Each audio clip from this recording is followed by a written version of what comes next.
The lights, the laughter, the clapping hands of strangers. This was Quincy's new reality, forced to dance, juggle and bow for the amusement of humans who never saw the pain behind his eyes.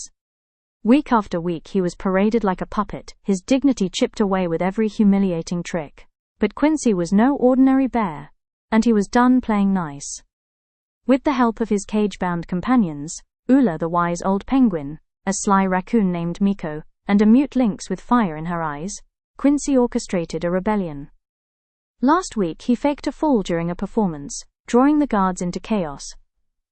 While the humans scrambled, Ula and the others slipped through a tunnel Quincy had quietly dug beneath the enclosure. Before disappearing into the night, Ula turned back and whispered, "I'll find your siblings, I'll tell them you're alive. But freedom has a price." Since Quincy's arrival, the zoo's attendance had plummeted. Visitors found his eyes too haunting, his roars too real. He reminded them of something they didn't want to face.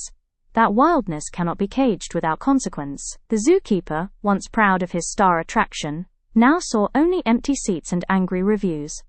Then came the offer. Sat in a NA penthouse high above New York City was Edward, a wealthy billionaire who was desperate and terrified of losing his glamorous fiancée Catherine.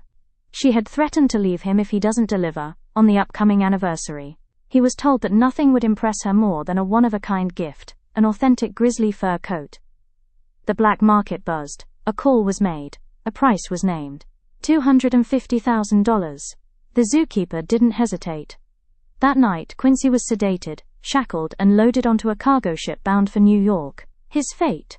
To be skinned and sewn into a symbol of luxury, a trophy of love. A lie. But fate had other plans. As the ship carved through icy waters, a storm erupted, savage and sudden. Waves towered like mountains. Lightning split the sky. The vessel groaned as it collided with an iceberg, the impact jarring Quincy awake. Disoriented, bruised and still groggy from the drugs, he felt the cage shift. Metal bent, bolts snapped. With a roar and strike that shook the hull, Quincy broke free.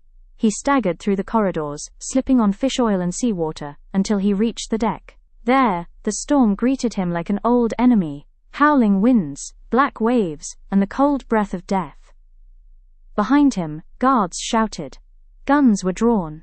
Ahead of him, only the endless, furious sea. He paused. His mind flashed back to Alaska, to the free ride that led to captivity, to the promise of hope that turned into chains. He had chosen comfort once. He would not make that mistake again. Now he had a choice: hide in the bowels of the ship and pray New York would be kinder than the last lie he believed, or leap into the unknown, into the storm, into the dark, into the wild. Quincy took a breath and ran.